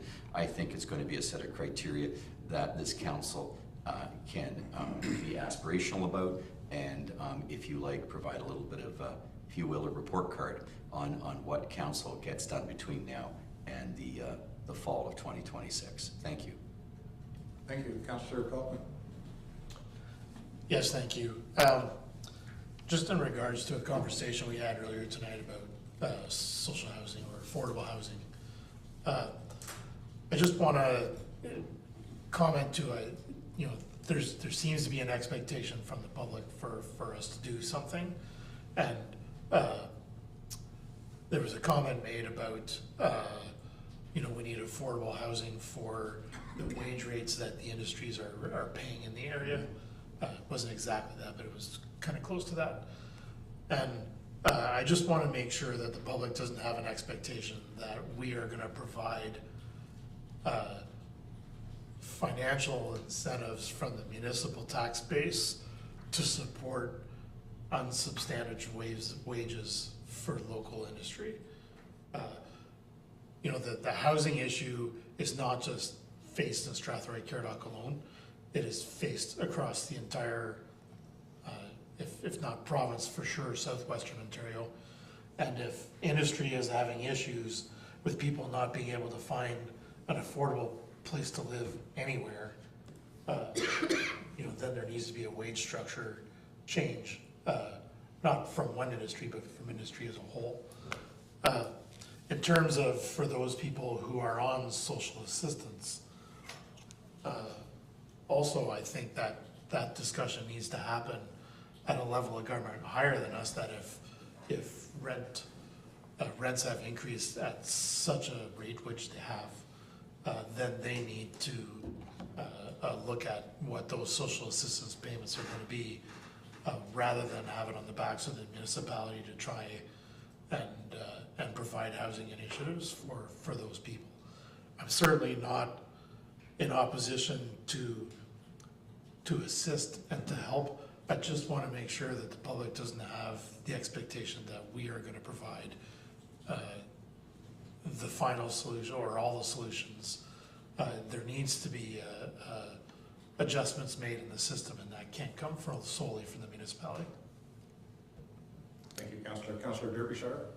Thank you. I have two tonight. The first one is I just want to ask through you to the CAO. On October 16th, council meeting, we had approved an independent financial audit and an independent project management audit for the Caradoc Housing Corporation, where you said it was going to go out for an RFP. I just wondered where we were at with those two things. Sure. On that one. We'll let her answer that one first. Yeah. Good. Yep. Through the chair to Councillor Derbyshire. So I have reached out to a number of companies, and I'll be bringing a report back in May to council. Thank you. And my next one is I just through you to the striking committee, I'd like to put my name forward for the fire advisory board. I know they had a form. I thought it was for the public, so I didn't fill it out and send it in, but just wanted to make the people aware that I would like to do that. I had 10 years of service. I was on CISM, made it up to captain. I think I can add some value to that board. Thank you. Thank you. Councillor Pammer. Yeah, I just, a couple comments. One is that I just also want to be clear to the public, I am not suggesting that Caradoc Housing build an apartment or that the municipality, venture into something similar to Caradoc Housing. That's not what I'm suggesting at all. what I want to do is see how we can incentivize or encourage development, some affordable housing development in our community. So just to be clear on that. Also, I just wanted to remind people on a brighter note that the museum is hosting a 1940s murder mystery dinner on April the 25th. At the museum, the cost is $45. It's for those 16, age 16 and up. And I believe there's still some tickets available, so contact the museum if you are interested in participating. Thank you. I didn't have anything until everybody else got talking. So the number of reports, you brought up a couple of reports, and we're looking at where some of the reports are standing, and Councillor Derbyshire did also. The CAO had mentioned a while ago about the number of outstanding reports, and that's got to be burdensome to staff to try to figure out what's a priority, what's not a priority. So I think there's somewhere in the round numbers of 50 reports sitting on a spreadsheet. So you know, I just wonder if there's interest amongst the table here if we were to bring a motion forward to bring that spreadsheet back in front of us to reconsider some of that which has previously been asked, and either have it prioritized or have it reduced in number to something more manageable, so that we're in a better position going forward. So it's just some thought. Really, I was just looking for people nodding their head that they might be interested, in which case I would bring that motion forward. So just seeing a few nods at the table, I can bring that forward, and then you know, we can consider it there. You know, the comment about the strat plan, we had an excellent half day on the Saturday. Really went through a lot. Actually, sorry, not that was the other one, but we had a number of days with the strat plan. I just want to comment that all of these plans are living documents, and depending on what's going on in the world or the region or the province, they can change, and certainly in the short time or in the short term, they are more written in pen. But the longer you go out, they become written more and more in pencil. And they're guidelines. There's what we'd like to get done. It never says that that they can't change as time goes on. So I would just make that comment, since so many of these plans and stuff are going to start coming forth, and the community is going to start being able to read them. With that, I will say the schedule of meetings coming forth on Monday, May 6, 2024, 6 p.m. regular council. Then, because of the holiday, it will be Tuesday, May 21, 2024 at 6 p.m. regular council, and the following day, Wednesday, May 22, 2024 at 6 p.m. there is a special meeting of council in regards to the comprehensive review. With that, we will be moving into closed session for the purposes of discussing the following. One item in accordance with the council's procedure bylaw. Sorry. Oh. Can you just confirm, is one of those May meetings in Mount Bridges? I don't have that in front of me, but CAO or clerk? So if I may, the Monday, May 6th meeting is taking place in Mount Bridges. That is correct. Oh, that's a great catch. And I think we're all happy with that, since we've been working towards that. So Monday, May 6th is in Mount Bridges. That'll be at the Caradoc Community Center. So hopefully we have a crowded hall that day. Now it's time to go into closed session. So I need a motion to move into closed session at 8:03 p.m. for the purposes of discussing the following. One item in accordance with council's procedure bylaw to approve in-camera meeting minutes. Two items pursuant to section 239(2)C of the Municipal Act 2001 as amended, regarding a proposed or pending acquisition or disposition of land by the municipality. And two items pursuant to section 239(2)E of the Municipal Act 2001 as amended, regarding litigation or potential litigation regarding matters before administrative tribunals affecting the municipality. Motion to move into closed session. Councillor Brennan, Councillor Kennis, all in favor? That passes. We'll take 5 minutes. Is that enough? Reconvene.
Great.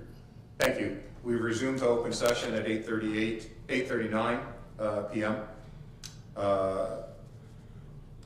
I will indicate that council moved into closed session for the purposes of the following. One item, am I doing it right? We just need to resume, adjourn and open here. Oh, thank you. Sorry. Closed session adjourned at 8:38 p.m. by our motion, and we have resumed open session. Do I have a motion for that? Councillor Brennan, Councillor Derbyshire, all in favor? Thank you. Now I can give my report. Council moved into closed session for the purposes of one item in accordance with the council's procedural bylaw to approve in-camera meeting minutes.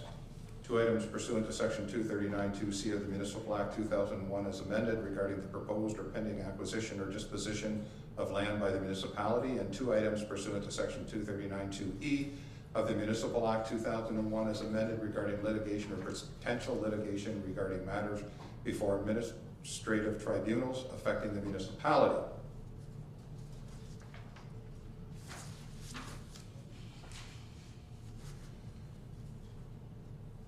Recommendation, I need a motion that the direction in closed session be approved. Councillor Kennis, Councillor Pelkman, all in favor? Thank you. Consideration of bylaws. Sorry. Just a question on that. In our package here, it refers to Mayor Grantham to report on closed session, and I just, in some case, if you look back in the future, he wasn't here, so. You're right. What did I miss? Oh, report. Sorry, I see. So under 15, the report from closed session, it says Mayor Grantham to report on closed session. It should be Deputy Mayor McGuire. Thank you. And the minutes will reflect that. Thank you. Consideration of bylaws, Madam Clerk. Thank you, Deputy Mayor. So the first bylaw before you this evening is bylaw number 3624 related to the planning matter heard from Manager Williams earlier, being a bylaw to remove the holding symbol from certain lands located within the municipality. The recommendation is that bylaw number 3624 receive first, second, and third and final reading. Motion bylaw 3624 receive first, second, third, and final reading. Councillor Kennis, Councillor Palmer, all in favor? Oh, thank you. Carried. The next bylaw, number 3724, authorizes the conveyance of property located at 1009 Ray Street, Strathroy, to 10008512666 Ontario Inc. The recommendation is bylaw number 3724, receive first, second, and third and final reading. Looking for a motion for bylaw number 3724, receive first, second, third, and final reading. Councillor Pelkman, Councillor Kennis, all in favor? Thank you. The next bylaw is number 3824, being a bylaw to appoint a fire prevention officer. The recommendation this evening is that bylaw number 3824 receive first, second, and third and final reading. I'm looking for a motion that bylaw number 3824 receive first, second, third, and final reading. Councillor Brennan, Councillor Pelkman, all in favor? Opposed? Motion carried. And the final bylaw this evening is to confirm the proceedings of the Council of the Corporation of the Municipality of Strathroy-Caradoc for April 15th, 2024. So the bylaws, or the recommendation, is that bylaw number 3924 receive first, second, and third and final reading. Bylaw number 3924 receive first, second, third, and final reading is the motion I'm looking for. Councillor Palmer, Councillor Kennis, all in favor? Thank you very much. Looking for a motion to adjourn at April 15th, 2024 regular council meeting adjourned at 8:43 p.m. Councillor Wilsey, Councillor Derbyshire, all in favor? We stand adjourned. Thank you. Unanimous vote on that one. 13 minutes longer than I wanted. Good job, Mike.